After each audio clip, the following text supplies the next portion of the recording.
કેમ છો તમે બધા? આઈ હોપ કે તમે બધા મજામાં હશો ને હું પણ મજામાં છું. તો ગાઈસ હવેથી મેં બ્લોગ ચાલુ કરી દીધા છે. તો અત્યારે હું બનાવું છું આલુ ટિક્કી. તો એના માટે મેં બધું રેડી કરી લીધું છે. બટેકાનો માવો છે એટલે મેં ખમણા છે. બટેકા ઠંડા થઈ જાય ને એની 2-3 કલાક પછી એને કરવાના છે. પછી અહીંયા છે ગરમ મસાલો છે, ચાટ મસાલો છે, મરી પાવડર છે, આદુ મરચાંની પેસ્ટ છે, ધાણા ભાજી, લીંબુ અને થોડીક તીખાશ માટે આ છે ચીલી ફ્લેક્સ અને સ્વાદ પ્રમાણે નમક.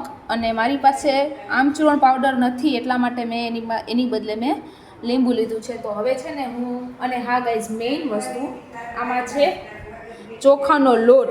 તો ગાઈઝ આનાથી આપણે છે ને મિક્સ કરશું ચોખાનો લોટ. એટલે હું હવે આગળ કરું ત્યારે હું તમને દેખાડું. તો કન્ટિન્યુ મારા બ્લોગમાં બન્યા રહેજો. હવે એમાં છે ને આપણે ધાણા ભાજી નાખશું, પછી આદુ મરચાંની થોડી પેસ્ટ નાખશું, મરી પાવડર, ચાટ મસાલો ને ગરમ મસાલો નાખશું અને થોડી તીખાશ માટે ચીલી ફ્લેક્સ એડ કરશું. સ્વાદ પ્રમાણે નમક નાખશું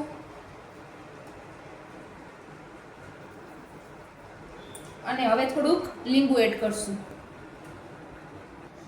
હવે છે ને આમાં આપણે લીંબુ એડ કરશું.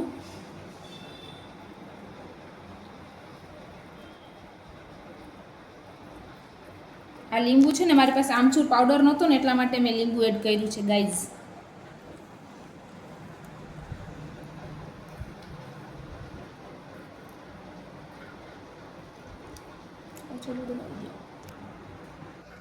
ગાઈઝ હવે આમાં છે ને હું થોડોક અત્યારે ચોખાનો લોટ ઉમેરું છું. પછી જે પ્રમાણે જોઈએ, જો તમને એમ લાગે કે થોડું ઢીલું છે તો તમારે થોડો ચોખાનો લોટ એડ કરવાનો, બાકી નહીં. તો મિક્સ કરું પછી તમને દેખાડું. એને શેકવાની છે અને હું ને મમ્મી અહીં વાળીએ છીએ અને કાકી છે ને અત્યારે આ તળે છે અને વાગી ગયા છે 7:30 થવા આવ્યા છે. તો હવે પૂરી થઈ જાય ને પછી હું તમને નાખી ડીશ દેખાડું. હું આમાં દહીં એડ કરું છું.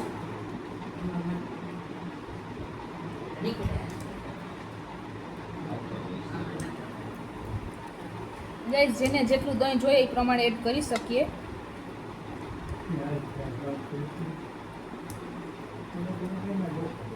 અને ગાઈઝ હવે આમાં છે ને આપણે થોડો છાશનો મસાલો એડ કરશું.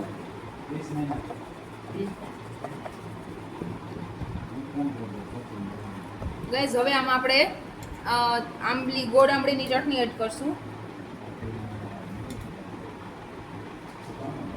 હવે આમાં આપણે ડુંગળી એડ કરશું પહેલા, પછી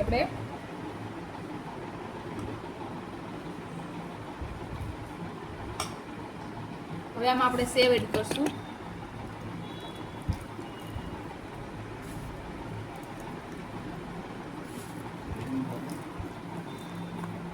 અને હવે આપણે બી એડ કરશું. ગાઈઝ મસ્ત મજાની પ્લેટ રેડી થઈ ગઈ છે. જો ગાઈઝ હજી પાછો આપણે થોડોક ચાટ મસાલો એડ કરીશું. તો ગાઈઝ મસ્ત મજાની બની ગઈ છે અમારી આલુ ટિક્કી ચાટ. તો એવી લાગી જોઈને તમે કહેજો અને તમે એકવાર ઘરે ટ્રાય કરો તો તમે કોમેન્ટ કરીને કહેજો.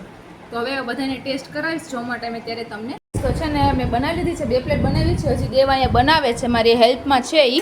બધું જુઓ તમે અહીંયા. અને અત્યારે છે ને કાકની પ્લેટ થઈ ગઈ છે, મમ્મીની બને છે, ડેડીની બને છે, પછી અમે 2 બનાવશું અમારી.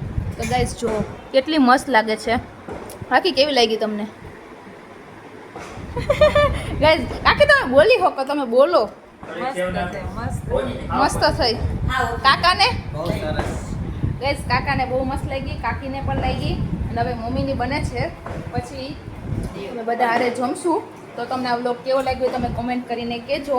તો મળીએ બીજા વ્લોગ સાથે. Thank you so much. Comment કરવાનું ભૂલતા નહીં.